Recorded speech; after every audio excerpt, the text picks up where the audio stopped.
Hello and welcome to the future coaching. Good morning students. और start करते हैं। आज का जो हमारा जीएस का टॉपिक है वो बहुत ही इम्पोर्टेंट है मॉडर्न हिस्ट्री में और कॉलोनियल इंडिया में, क्योंकि ये जो टॉपिक है इससे आपके बहुत सारे क्वेश्चन हैं जो वन वर्ड में वन वर्ड के आंसर्स में बहुत ज्यादा आ जाते हैं। एमसीक्यूज इसमें से काफी आते हैं और ये बहुत टॉपिक जो है बहुत ही वाइड है और बहुत सारी डिटेल्स इसमें हैं जो कि आपको बाय हार्ट रिमेम्बर रखनी है, याद करनी है और उसको बार बार इन टॉपिक्स को रिवाइज करते रहना है।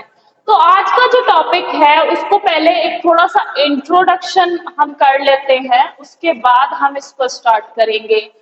तो जैसा कि हमने देखा कि कल हमने आईएनसी का फॉर्मेशन देखा था कि एक तरफ मॉडरेट्स थे जिसमें कि बदरुद्दीन तैयब जी या फिरोज शाह मेहता और दादा भाई नेहरू और आनंद मोहन बोस, व्योमेश चंद्र चैटर्जी। तो ये जो हमारे मॉडरेट्स थे, जो नरम दल के नेता थे, तो नरम दल के जितने भी सदस्य थे ये बिलीव करते थे प्रेयर, पिटीशन और प्रोटेस्ट में। लेकिन एक तरफ हमारे पास एक और एक्सट्रीमिस्ट ग्रुप था जिसे हम गरम दल के नेता भी कहते हैं। इसमें लाल बाल पाल से आप याद रखिएगा कि लाल से लाला लाजपत राय, बाल से बाल गंगाधर तिलक और पाल से विपिन चंद्र पाल, जो पाल ब्रदर्स थे वो। तो इसमें आपको याद रखना है कि ये सब एक्सट्रीमिस्ट थे, यानी कि गरम दल, और ये बिलीव करते थे कि ब्रिटिशर्स से किसी भी नतीजे पर पहुंचने से अगर किसी भी नतीजे पर पहुंचना है या हमें उनसे फ्रीडम चाहिए तो हमें उनको हिंसा से ही जवाब देना है। यानी कि जो प्रोटेस्ट है वो रेवोल्यूशनरी होना चाहिए, यानी कि रेवोल्यूशन होना चाहिए, उनके खिलाफ क्रांति होनी चाहिए, ये इसमें बिलीव करते थे। तो जब इस एक्सट्रीमिस्ट और मॉडरेट में जब बंगाल का विभाजन हो रहा था 1905 में, तो इन्होंने कहा, जो एक्सट्रीमिस्ट हैं इन्होंने कहा कि हम बंगाल से बाहर स्वदेशी मूवमेंट को ले जाना चाहते हैं, लेकिन नरम दल के नेता उस पर अग्री नहीं हुए। एंड दैट्स वाई जो कांग्रेस में स्प्लिट आ गया। पहली बार जो विभाजन हुआ सूरत में 1907 में, और ये कांग्रेस जो है इसमें से एक्सट्रीमिस्ट अलग हो गए और मॉडरेट अलग हो गए। तो इसके बाद जो एक्सट्रीमिस्ट हैं उसमें बाल गंगाधर तिलक आगे चल के होम रूल लीग बनाएंगे और उसको चलाएंगे, और एक तरफ मॉडरेट भी अपना कार्य करते रहेंगे। लेकिन अल्टीमेटली ये लोग लखनऊ सेशन में फिर से रीयूनाइट हो जाएंगे और फिर से कमान जो है ये संभालेंगे और फिर उस फेज में गांधी जी आ जाएंगे। तो इस बीच जो ये फेज था 1916 तक का, लखनऊ सेशन तक का जो फेज है, जब कांग्रेस रीयूनाइट होगी, जब मॉडरेट एक्सट्रीमिस्ट एक साथ मिलेंगे, तो ये जो समय है ये कब का है, इस बीच क्या क्या हुआ वो हमने पढ़ना है। तो इस बीच बंगाल में, महाराष्ट्र में और पंजाब में कुछ रेवोल्यूशनरी एक्टिविटीज चल रही थी। अब ये रेवोल्यूशनरी एक्टिविटीज कैसे थी, जैसे कि आपने सुना होगा कि सावरकर ने मित्र मेला ऑर्गेनाइज कराया और एक अनुशीलन समिति बंगाल में आयोजित थी। बंगाल में बहुत सारे ऐसे इंसिडेंट हुए कि वायसराइज पर या फिर जो वहां के गवर्नर होते थे उन पर बम फेंकना, उनको मारना, ये सब रेवोल्यूशनरी एक्टिविटीज का हिस्सा थी। तो आज का जो हमें टॉपिक डालना है वो है हेडिंग में रेवोल्यूशनरी एक्टिविटीज, और इसमें पढ़ेंगे हम 1907 से 1917 तक के फेज में, क्योंकि उसके बाद हमारे फेज में गांधी जी एंटर कर जाएंगे, तो हमें उस वाले फेज का ये पढ़ना है। तो इसमें जो हेडिंग हमारी आएगी आज वो आएगी रेवोल्यूशनरी एक्टिविटीज।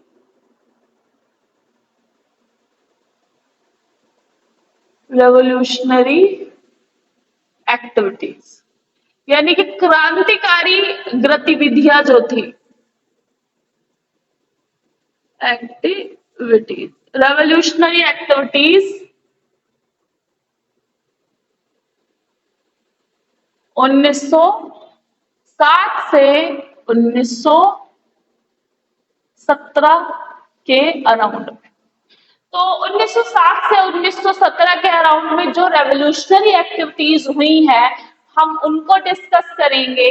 और इसमें सबसे पहले जो स्टार्ट हमें करना है वो करना है बंगाल से। तो बंगाल सबसे वर्स्ट अफेक्टेड था इन ब्रिटिशर्स के मेल एडमिनिस्ट्रेशन थे, क्योंकि बंगाल विभाजन के बाद वहां की जो जनता है वो बिल्कुल असंतुष्ट हो गई थी ब्रिटिशर्स से। और उसके बाद जो है वहां पर कुछ रेवोल्यूशनरी एक्टिविटीज भी स्टार्ट हो गई। और ये रेवोल्यूशनरी एक्टिविटीज जो हैं, एक तरह से बंगाल जो है वो सेफ हेवन नहीं रहा रहने के लिए। और अल्टीमेटली यहाँ से इन्होंने दिल्ली भी कैपिटल शिफ्ट कर लिया था। पहले जो कैपिटल ब्रिटिशर्स ने अपनी बना रखी थी वो कलकत्ता बना रखी थी, लेकिन फिर इन्होंने अराउंड 1911 के अराउंड में इन्होंने दिल्ली को अपनी कैपिटल बना लिया था। कलकत्ता कैलकटा जो है, यानी कि प्रेजेंट में जो कलकत्ता है, उसको अबेंडन कर दिया था। तो ये भी एक कारण रहा है क्योंकि बंगाल में रेवोल्यूशनरी एक्टिविटीज हो रही थी। इसमें हमें सबसे पहले पढ़ना है अनुशीलन समिति के बारे में। तो 1902 में एक समिति बनी, अनुशीलन समिति। अनुशीलन समिति जो है, इसमें प्रमोद कुमार मित्तर और जतिंद्र नाथ बनर्जी, और इसमें एक और नाम है वरिंद्र कुमार घोष। ये जो है, इन्होंने मिल करके एक अनुशीलन समिति बनाई। ये समिति अंडरग्राउंड काम करती थी और एक ये रेवोल्यूशनरी एक्टिविटीज को जो है बढ़ावा देती थी। फिर उसके बाद इसी समिति में युगांतर स्टार्ट हुआ। युगांतर जो है ये मैगजीन है जो कि अनुशीलन समिति से जुड़ी हुई है। युगांतर 1906 में युगांतर की शुरुआत हुई। और ये जो रेवोल्यूशनरी एक्टिविटीज थी, ये इस तरह से उस समय जोर पकड़ रही थी कि 1908 में आपने नाम सुना होगा प्रफुल्ल चाकी और खुदीराम बोस का। प्रफुल्ल चाकी और खुदीराम बोस ने जो एक ट्रेन का कैरेज है वहां पर बम फेंका। उन्होंने सोचा कि वहां पर उसमें जो है वहां उसका वायसराय उसमें जा रहा है, लेकिन अनफॉर्चुनेटली उस बम से वहां पर जो ब्रिटिश लेडीज हैं उनकी डेथ हो जाती है, 2 ब्रिटिश लेडीज की। जब इनको पकड़ लिया जाता है तो प्रफुल्ल चाकी ने तो अपने आप को खुद से गोली मार ली थी। He shot himself and dead. And after that जो खुदीराम बोस हैं, इनका ट्रायल हुआ था और इनको फांसी दी गई थी। तो ये जो रेवोल्यूशनरी एक्टिविटीज जब हो रही थी, तो हमारे जो क्रांतिकारी है उनके मन से एक जो मृत्यु का भय है वो तो बिल्कुल निकल चुका था, क्योंकि उन्हें किसी भी कीमत पर ब्रिटिशर्स को यहाँ से भगाना था, ब्रिटिशर्स को डरा कर रखना था और यहाँ से, ताकि वो डर के यहाँ से इंडिया छोड़ करके चले जाए। तो बेसिकली खुदीराम बोस जो है जाने जाते हैं अपने बलिदान के लिए, और प्रफुल्ल चाकी भी। तो इसमें इन्होंने अटेम्प्ट टू मर्डर का इन पर केस लगाया, किंग्सफोर्ड के अटेम्प्ट टू मर्डर का, लेकिन किंग्सफोर्ड की डेथ नहीं हुई थी। उसमें अनफॉर्चुनेटली कुछ लेडीज जो है, 2 लेडीज थी ब्रिटिश, उनकी डेथ हो गई थी। अब इसमें अलीपुर कॉन्स्पिरेसी केस हुआ और इसमें बाकी लोगों को भी ट्रायल किया गया। नेक्स्ट में अगर हम देखें तो इसमें फिर और डेवलपमेंट हुए। इसमें हुआ 1908 में 12 डकैती। अनुशीलन समिति ने 12 डकैती की, जिसे अब डेक्का, पहले उसे डेक्का कहते थे और अब उसे ढाका कहते हैं। आप ढाका पढ़ सकते हैं। बांग्लादेश की जो राजधानी है ढाका, वहां पर इन्होंने एक डकैती का प्लान बनाया, ब्रिटिशर्स को लूटने का प्लान बनाया, 12 डकैती। और 12 डकैती जो है इसका प्लान बनाया था रास बिहारी बोस और सचिन सान्याल ने। और इन्होंने जो वायसराय हार्डिंज है इन पर बॉम्ब भी फेंका, वायसराय हार्डिंज पर। बाद में इनको ट्रायल किया गया कि इन्होंने किंग के अगेंस्ट में कॉन्स्पिरेसी की है। तो इस तरह के जो एक्टिविटीज है ये यहाँ पर हो रही थी। इसमें एक और आपको नाम याद रखना है जतिन दास का, जिसका नाम था बाघा जतिन। और बाघा जतिन जो है ये बहुत फेमस नाम है बंगाल की रेवोल्यूशनरी एक्टिविटीज में। इन्होंने एक प्लान बनाया था, जिम्मरमैन प्लान, जर्मन प्लॉट, और इसमें इन्होंने जो ब्रिटिशर्स है उनके अगेंस्ट में बहुत बड़ी योजना बनाई थी, लेकिन कुछ जो अंदर के लोग होते हैं उनकी वजह से ये प्लान लीक हो गया था। दैट्स व्हाई जो बाघा जतिन है उनको जो पुलिस है, ब्रिटिश पुलिस, उनके द्वारा पकड़ लिया गया था। तो बाघा जतिन जो है, इनका नाम इनको इसलिए भी बाघा जतिन कहा जाता है because he was very fearless person in Bengal. तो बंगाल में रेवोल्यूशनरी एक्टिविटीज हो रही थी, सबसे ज्यादा एक्टिविटीज हमको बंगाल में देखने की मिली। अब हम उसमें देखते हैं कि महाराष्ट्र में क्या चल रहा था। तो महाराष्ट्र में बेसिकली 1879 में रामोसी पीजेंट फोर्स बनाई गई वासुदेव बलवंत फड़के के तहत, और यहीं के रहने वाले हैं और यहीं के थे तिलक।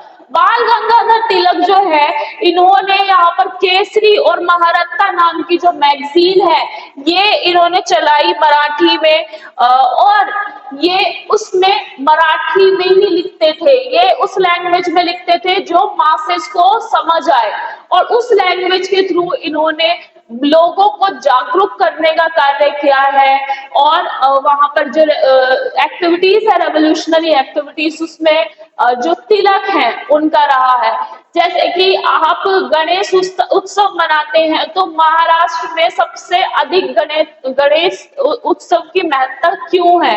ये भी जो गणेश उत्सव है वो बाल गंगाधर तिलक द्वारा ही चलाया गया था कि गणेश उत्सव इतनी धूमधाम से मनाया जाए अपने कल्चर को समझने के लिए। तो ये भी श्रेय जो है बाल गंगाधर तिलक को जाता है। नेक्स्ट में अगर हम बात करेंगे तो 1897 में चापेकर ब्रदर्स थे। चापेकर ब्रदर्स ने जो रैंड था उसको मार गिराया था, और रैंड कौन था? ये पूना प्लेग कमिश्नर था। तो पूना प्लेग उस समय आपको याद हो कि उस समय प्लेग आया था 1900 के अराउंड में प्लेग, और ये जो प्लेग था ब्यूबोनिक प्लेग, ये चूहों के द्वारा ये फैलने वाली बीमारी थी, और इसमें बहुत लोगों की जानें गई थी। और ब्रिटिशर्स ने यहाँ पर जो है पूरी तरह से एडमिनिस्ट्रेशन अच्छे से नहीं किया था, उसकी रोकथाम के लिए अच्छे से जो है लोगों को की हेल्प नहीं की थी। उससे परेशान होके और उससे गुस्से में आकर के चापेकर ब्रदर ने पूना प्लेग कमिश्नर की हत्या कर दी थी, जिसमें कि चापेकर ब्रदर को अरेस्ट कर लिया गया था और इनका ट्रायल हुआ था। नेक्स्ट अगर हम बात करते हैं तो इसमें वीर सावरकर का नाम लिए बगैर ये कॉन्स्पिरेसी पूरी नहीं होती।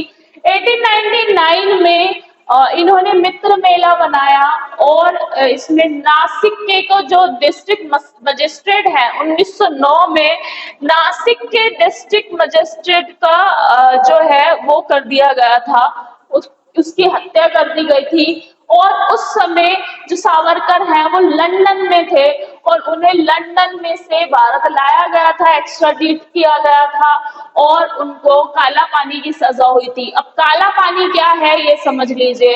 अंडमान और निकोबार में एक जेल बनाई गई है जिसका नाम है काला पानी। उसको काला पानी इसलिए कहा जाता है क्योंकि जो ब्रिटिशर्स थे वहां पर ऐसे कैदियों को रखते थे जो वहां से भाग भी ना सके। अगर वो भागना भी चाहे तो चारों तरफ पानी है, वो भाग भी नहीं सकते, इसलिए इसको काला पानी की सजा कहा जाता है। और वीर सावरकर जो है उसको ये सजा दी गई थी। और जब उन्होंने नासिक के जो मजिस्ट्रेट है उसकी हत्या में उनका नाम आया था, और बेसिकली डायरेक्टली उन्होंने नहीं किया था, किसी ने किया था, और उसमें उनका नाम आया था कि उन्होंने करवाया है, और इसलिए उनको काला पानी की सजा मिली। काला पानी एक जेल है अंडमान और निकोबार में, जहां पर चारों तरफ पानी है, वहां से निकलना इम्पॉसिबल है। तो काला पानी की सजा पहली बार नहीं कह सकते, बहुत सारे कैदियों को दी गई है, लेकिन वीर सावरकर का नाम इसमें आता है। फिर पंजाब में भी कुछ एक्टिविटीज हो रही थी। अब पंजाब में जो है काफी सारी एक्टिविटीज हो रही थी, जिसमें कि आपको मेन नाम याद रखना है गदर पार्टी का। तो गदर पार्टी बेसिकली पंजाब में फॉर्म नहीं हुई है, गदर पार्टी ये सैन फ्रांसिस्को में फॉर्म हुई है। तो इसकी जो जगह है कहाँ पर ये फॉर्म हुई है, तो ये हुई है सैन फ्रांसिस्को। सैन फ्रांसिस्को में ये फॉर्म हुई थी गदर पार्टी, और इसकी जो डेट है वो याद रखनी है, 1913 में ये फॉर्म हुई थी। इसमें सोहन सिंह भाखना, सोहन सिंह भाखना,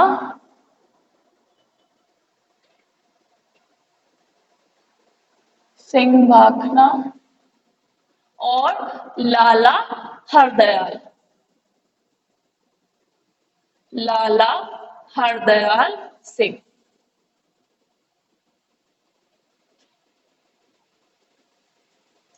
लाला हरदयाल सिंह। तो इसमें सोहन सिंह भाखना और लाला हरदयाल सिंह का नाम आता है। तो 1913 में एक पार्टी फॉर्म की गई थी, जिसे गदर पार्टी भी कहते हैं।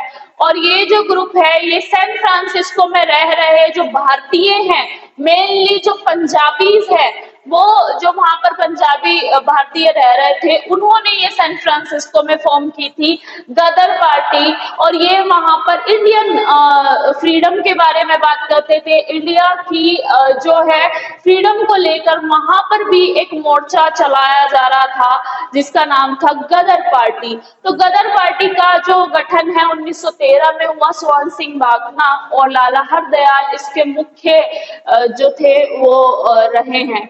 अब इसमें और भी आपको कुछ डिटेल याद रखनी है गदर पार्टी से रिलेटेड, जैसे कि इसमें ये यूएस की कोस्ट पे है और इसमें बाकी लोग भी थे। बाकी लोगों के नाम आपने याद नहीं रखने, लेकिन फिर भी रामदास पुरी, जीडी कुमार, तारकनाथ दास।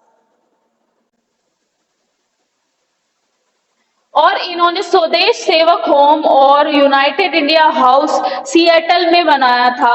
और गदर जो है 1913 में एस्टैब्लिश की गई थी।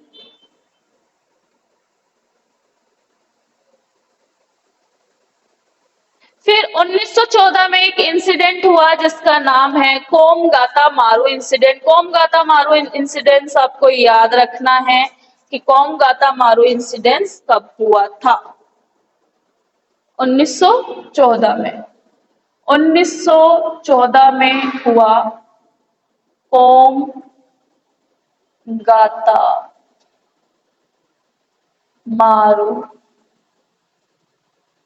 घटना। कोमगाता मारू जो है ये एक शिप था, और ये शिप जा रहा था कनाडा से इंडिया। ये शिप कनाडा से इंडिया जा रहा था। तो कोमगाता मारू जो है इसमें अराउंड 300 के करीब भारतीय थे, और वो ये जो शिप है ये जा रहा था कनाडा से भारत। और जब वर्ल्ड वॉर स्टार्ट हो गया, उसके अराउंड में, वर्ल्ड वॉर से पहले भी ये घटना है वैसे, जब वर्ल्ड वॉर स्टार्ट होने वाला था, तो उस समय जब ये भारत आया, जो है यहाँ की अथॉरिटीज ने इसके शिप को यहाँ पर आने नहीं दिया, यहाँ के लोगों को यहाँ पर आने नहीं दिया। जब ये वापस कनाडा गए तो उन्होंने भी इसको जो है एक्सेप्ट करने से मना कर दिया। तो फिर वापस से इंडिया में ये आए, और यहाँ के लोगों की जो है पुलिस से, जो ब्रिटिश पुलिस है, उनसे भिड़ंत हो गई। और यही जो घटना है ये कोमगाता मारू इंसिडेंट के नाम से जाना जाता है। काफी पूछा नहीं जाता है, लेकिन फिर भी आपको पता होना चाहिए कि कोमगाता मारू इंसिडेंट किससे संबंधित है। तो हमने देखा कि बंगाल में, महाराष्ट्र में और पंजाब में एक्टिविटीज हो रही है, रेवोल्यूशनरी एक्टिविटीज हो रही हैं। और इनका जो असर है वो हमारे फ्रीडम मूवमेंट पर भी पड़ रहा है। अब हम इसमें देखेंगे कि फर्स्ट वर्ल्ड वॉर स्टार्ट हो गया है और फर्स्ट वर्ल्ड वॉर स्टार्ट होने के बाद किस तरह के डेवलपमेंट हुए, गवर्नमेंट कैसे रिस्पॉन्स किया और कौन कौन से रेवोल्यूशंस हमारी कंट्री में आए, उसको हम देखेंगे। एंड उसके लिए हम इसको नेक्स्ट क्लास में कवर करेंगे। So guys, thanks for watching and subscribe, share and comment to TFC and बने रहिए द फ्यूचर कोचिंग पर। और हमारी जीएस की भी क्लासेस चल रही हैं, उनको भी जाकर के देखिए free of cost. Other classes जो है जैसे कि रीजनिंग से, मैथ्स से रिलेटेड है, हिंदी और जनरल साइंस से रिलेटेड क्लास है, वो भी आपको फ्री ऑफ कॉस्ट अवेलेबल है at TFC. And thanks for watching.